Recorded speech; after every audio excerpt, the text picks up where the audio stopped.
This is a sermon from Hounslow Town Church. We meet every Sunday at 9:45 in the Arts Center, located in the Treaty Center on Hounslow High Street. For more information and resources, please visit hounslowtownchurch.org. Thank you, Tucker. As an introduction to this teaching, I want to ask this question: what does a bad day look like for you? What happens on a bad day for you? A bad day is when everything that could go wrong seems to go wrong, where people seem to be against you, where things break down. So here's an example of a bad day. Suppose you're running late, and you're running late. You run to the bus stop. You miss the bus, and the bus is running late. It's raining. So you're standing at the bus stop in the rain, getting wet, and you see a large puddle gathering, water gathering on the roadside in front of you, and then some car goes right through that puddle and makes a massive wave that absolutely drenches you. I arrived to work late, and you arrive at a time when your boss has already started a meeting, and so you have to walk into the meeting late with all eyes on you. That would be an example of a bad day. I wonder what does your bad day look like? Well, whatever our bad day is, whatever our worst day is, I want to say that it does not compare to this day that Jesus had in our sermon passage. This truly is a bad day. All of Jesus' people, we read, had fled. All of his disciples had fled and left him, abandoned him. One of his people, one of his disciples, betrayed him. And his enemies, those who had wanted to remove him, his enemies finally came and they captured him. They arrested him. Literally, at this point in our story, we can say with confidence that there was no one on earth who was with Jesus. Everyone was against him. The Bible tells us elsewhere, Paul tells us in Romans 3:23, he says, "For all have sinned and fall short of the glory of God." And so on the bad day that Jesus had in the Garden of Gethsemane, that we're reading about in our passage, we can see this verse become true. This verse literally is true in the Garden of Gethsemane. No one was found righteous, not even one. Everyone, apart from Jesus, we find in sin. So, as we study this passage, I want us to notice these three things. And there are three interesting things that I'm going to use to help guide our time. There's a sword, there's a kiss, and there's a naked man. This is our outline for today. It's a bit of fun. I recognize that. It's a bit playful. I told Natalie, who designs the children's bulletin, in the children's bulletin that we often have the children draw a picture about something in the service. And I said, Natalie, we can do a sword, we can do a kiss, but we probably shouldn't have the kids draw a naked man. But there is a naked man in the text. And so here's the outline. There's a sword of conquest. There's a kiss of betrayal, and there's the shame of the naked man. So first, let's consider the sword of conquest. Psalm 2 reads as follows: "Why do the nations rage and the peoples plot in vain? The kings of the earth set themselves, and the rulers take counsel together against the Lord and against his anointed, saying, let us burst their bonds apart and cast away their cords from us." That's Psalm 2, written nearly 1,000 years before Jesus, and yet it's fulfilled here. In the Garden of Gethsemane, we see a nation rage against the person talked about in Psalm 2, verse 2. Raging against Jesus. Jesus is God's anointed. He's the Messiah. That's what anointed means. It's the word for Messiah. And he is being raged against. The leaders of God's chosen people had sent armed soldiers to arrest Jesus. They used the tools of military power in an attempt to break the authority that Jesus has over them. And so they come as a mob. They come with weapons, the tools that kings use to wage war, the tools that the police use to arrest thieves. They use military force against God. Of course, they come at night, in the secrecy of the night, where away from the city and away from the watching eyes of the people. And so it's in this way, with these tools, that the world seeks to eliminate Jesus. And all of this, none of this is lost on Jesus, right? He points this out to them in verse 48. He says, have you come out as against a robber? He's saying, am I a robber? Am I a thief? Why are you coming? He says, with swords and clubs to capture me. Day after day, I was with you in the temple teaching. He was in the public space in the daytime. And yet you then did not seize me. Why the secrecy? Why the weapons? He's saying. Why do you need to come with the tools of war? That's not necessary. If you wanted to arrest me because I've actually done something wrong, you could lawfully have done that in the public space in the daytime. But of course, they couldn't do that, could they? Because Jesus had done nothing wrong. And so to arrest him, it would have to be done in darkness. And they would have to hold the trial at night while everyone slept. It would have to be a quick trial. And they would then have to execute him quickly. And of course, that's exactly what happens, right? Jesus, within hours, by 3 o'clock the next day, would be hanging on a cross. He went from a secret arrest to secret trial to execution just like that. So I want to argue here that what happened at the arrest of Jesus, it really is a picture of how the world is fundamentally towards God. It's a picture here of what the Bible calls the kingdom of darkness. The kingdom of darkness, it operates in the night. It operates in the dark. And it's simply all that stands opposed to God. So whether it be the nations of our world or the things in our culture that stand opposed to God, or the power structures, the systems that we know, even our sinful nature, that stands opposed to God. This is the kingdom of darkness. And the tools of that kingdom are the weapons that we've made. They're swords and military might. We yield that in the dark in order to cast off the authority, Psalm 2 tells us, to try to cast off God's authority over us. So that's what we see is happening here. The authority of Jesus, God's Messiah, was a threat to the leaders of God's people, the nation of Israel. They were unwilling to submit to him. They wanted freedom. They wanted to do things their own way. And so they used weapons of this world to remove Jesus instead of submitting to his authority. This is how the kingdom of darkness operates, with the weapons of the world. And we know when the weapons of the world are brought out, what's the result? It's always suffering, isn't it? Think of the pain brought by the war by the sword that we see in the Ukraine. Think of the pain that we saw in the autumn in Israel and that we now see in Palestine. Right? There's suffering. When the sword comes out, there's suffering. There's poverty. Poverty always follows. There's economic collapse. And what may happen in one war can affect the whole global system. And that's what's happened actually with Ukraine, hasn't it? That there becomes widespread poverty.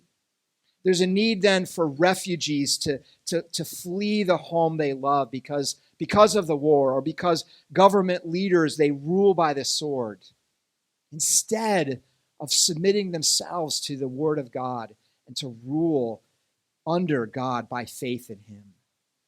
So in the kingdom of darkness, leaders say, I will bring justice now. Instead of trusting in you, God, I will bring justice. I will bring it now. I will bring it by the sword. You, God, don't tell me how to live and how to rule, because I have the power, and I'm going to use my power to protect my authority, to protect myself, to protect my interests. And the result of this, of the fruit of the kingdom of darkness, that always results in suffering.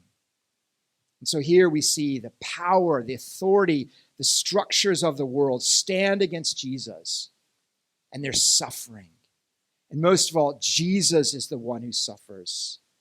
And we see this, don't we, at the end of verse 49, that suffering, verse 49, happened according to the Scriptures, so that the Scriptures would be fulfilled. In other words, Jesus is saying this suffering that has come about, what's happening right now, is actually the plan of God. Jesus was suffering at the hands of the kingdom of darkness. Why? Why was Jesus suffering? Answer, in order to defeat it. Jesus, God the Father planned this. Jesus and the Father planned it before all eternity passed, that he would suffer. Why? In order to defeat it. Author Henry Nouwen wrote this about this passage.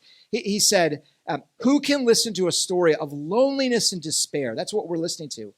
Without taking the risk of experiencing similar pains in his own heart and even losing his own precious peace of mind. In short, who can take away suffering without entering into it?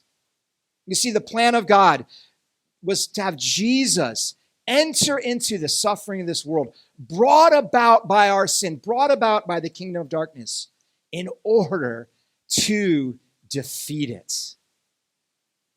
This is how we are to respond to suffering. As a way of application, this is how we live. And we know this, don't we? You know, when you see someone suffer, your heart goes out to them. You have compassion, and you enter into that suffering. You say to them, let me help you with the burden that you're carrying.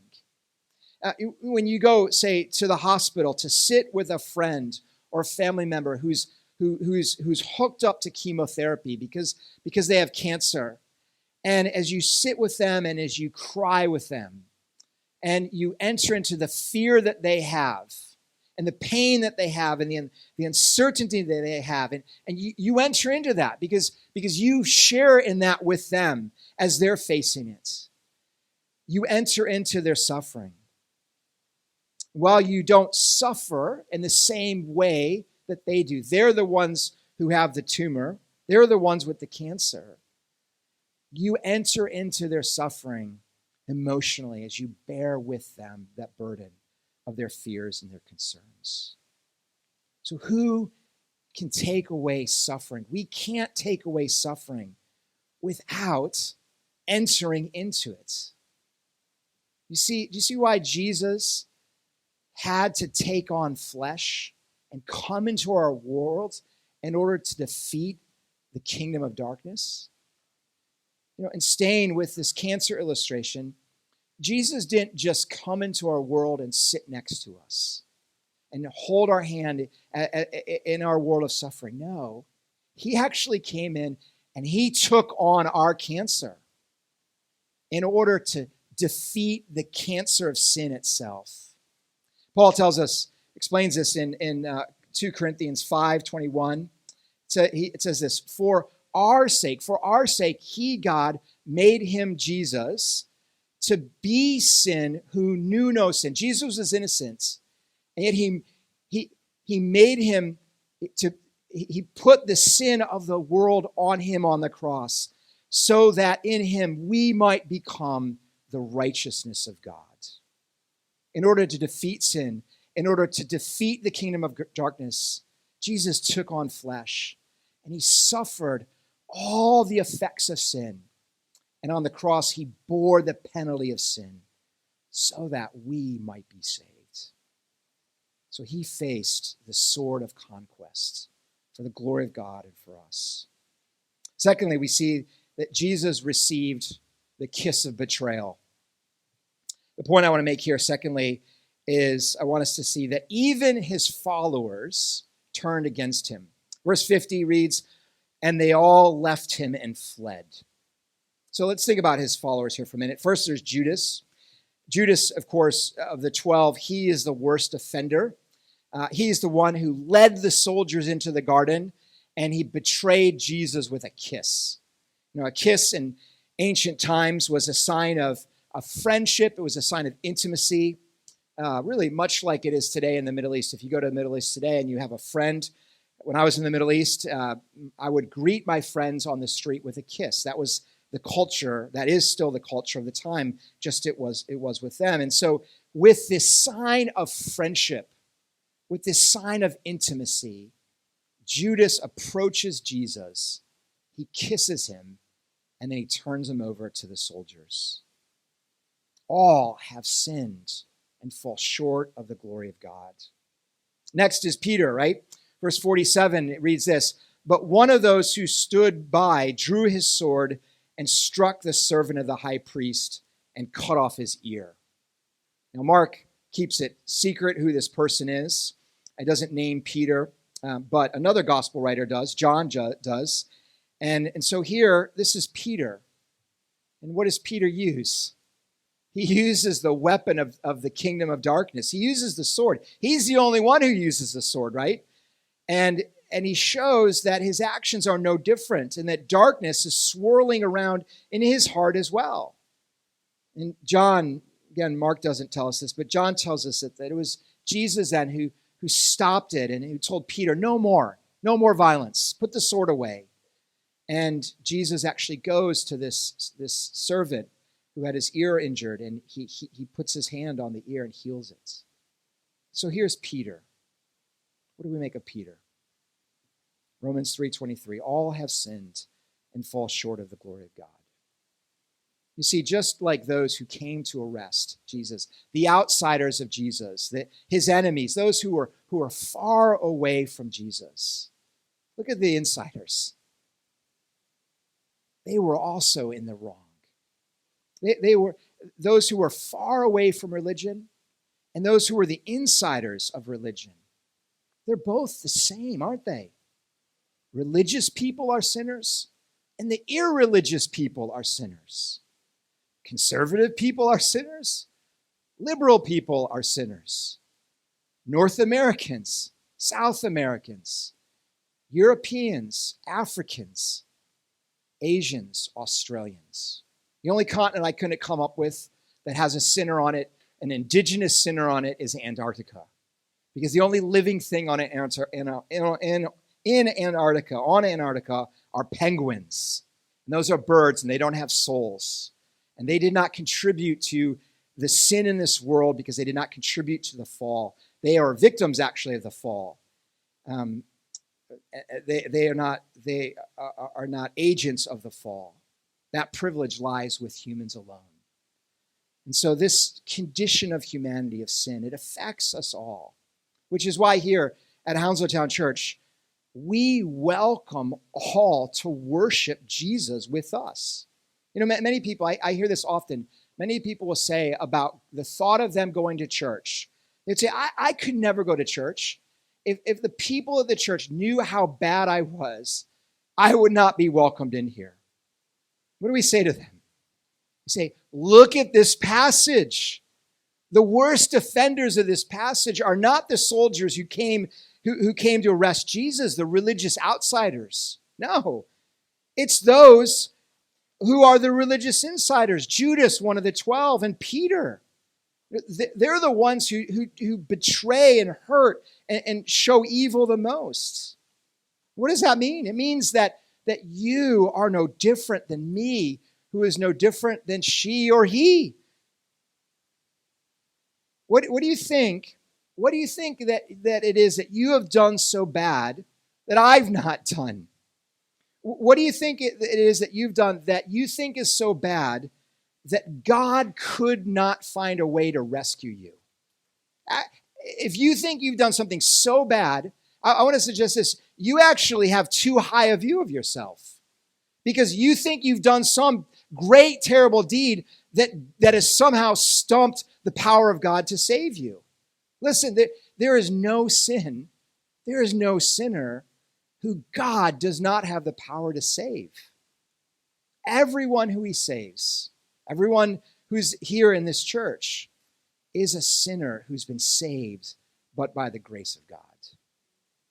And so this scene in our passage in Mark, to bring it home, to bring this point home, it ends verse 50. I've read it already. But all of them are fleeing the scene. All have sinned and fall short of the glory of God.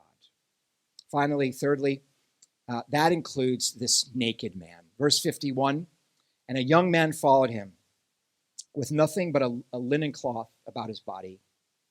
And they seized him. But he left the linen cloth and ran away naked. So what do we make of this? This is strange, isn't it? It's strange that this would be included here. Well, here's what we can make of it. N.T. Wright, Bible scholar N.T. Wright, in his commentary on Mark, he says that when we read this story of a naked man leaving a garden, we need to remember the Garden of Eden. That's what he says is going on here. He says there are parallels of what happened in the Garden of Eden to this Garden of Gethsemane.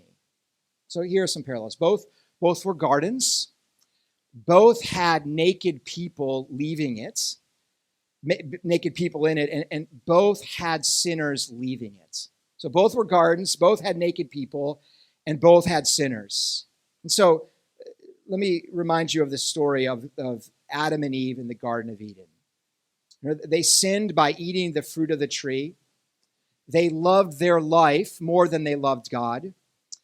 And they learned after eating and sinning that they were naked and they became ashamed. And because of their sin and rebellion from God, God cast them out of the garden. He sent them out of the garden, just like this person fled the garden. But before they left, God clothed them to cover their shame. But here we have a young man who's fleeing the garden. He too sins. He loved his life more than he loved God, which is why he fled in fear. So he too left this garden. But he left naked. He left exposed. He left shameful. So we have to ask then, where was God? God, in the Garden of Eden, you clothed Adam and Eve, but you didn't clothe this guy. Why? Why didn't you clothe him? Answer, God was clothing him. God was. Here's how. Because there's another man in the garden. There's another man in the garden, Jesus. He too will leave the garden. He too will be stripped naked. He will die on the tree of death. In the Garden of Eden, there were two trees, a tree of life and the tree of knowledge of evil. But Jesus is going to another tree, the tree of death, the cross. And because he was naked on the cross, because he hung in shame on the cross, you and I, that naked man, did not need to die naked. You and I do not have to run away from Jesus in fear and in shame. Instead, we are clothed. Listen to the words of Jesus to the letter of the church in Laodicea in Revelation. The very last book of the Bible, Revelation 3:17, says this, "For you say, I am rich, I have prospered, I need nothing." In other words, Jesus is saying to this church, you think you have it all together. You're rich, you've prospered, you need nothing. But here's your problem. But not realizing instead that you're wretched, pitiable, poor, blind, and naked. Everything you think you are, you're actually the opposites. And then Jesus says this, I counsel you to buy from me gold refined by fire so that you may be rich, and white garments so that you may clothe yourself, and the shame of your nakedness may not be seen, and salve to anoint your eyes so that you may see. Do you hear what Jesus offers? He's offering you white garments to clothe you. These garments are his righteousness. These garments are his record, his obedience, which is credited to you, which clothes you. It's what he has done. His record of obedience clothes you. He'll lay that on you so that what can be said of you is that you are found united to him in Christ, clothed with him. Why? So that you don't need to run away from God in fear. so that you don't have to run out of the garden naked and ashamed, but instead you have the proper clothes to know and to be in the presence of God. You can come to him in love, not in fear. I wonder, are you this morning, in closing here, are you aware of your need for Jesus? So some of you aren't believers, and I ask that, but I ask that also to us who are believers. Are you aware of this? Are you aware that you are clothed in Christ? Are you aware of your need for him? I want to close with an illustration that I think speaks to us as believers of our need to know that we are loved and strengthened by Christ. It's a story of a pastor in London, one of the great church leaders of the last century. His name is John Stott. My friend Phil shared this with me, and the story with me. And it's the story of when John Stott was on a trip to Australia. He was preaching to university students, and many university students came out over a week-long event. And the day before the very last event, the final finale where you want to kind of go out with a strong bang, right? The very day before, John Stott received news that his father died. And that broke John Stott. His weeping caused him to actually lose his voice. Yeah? And so he came into the last day a weak man. And some said to him, John, Pastor Stott, should we cancel? Should we find someone else? He said, no, I can go. But he could hardly speak. And so beforehand, he asked some students to gather around him and pray. And they said, would you read over me the verse from Paul that says, in my weakness, may I know God, your strength. May I know your grace. And then he went forward to preach. And this is what he says. He says, I had to get within half an inch of the microphone, right? So really close to the microphone because his voice was gone. He said, I had to get it within a half an inch of the microphone, and I croaked the gospel like a raven. I couldn't exert my own personality. I couldn't move. I couldn't use any inflections in my voice.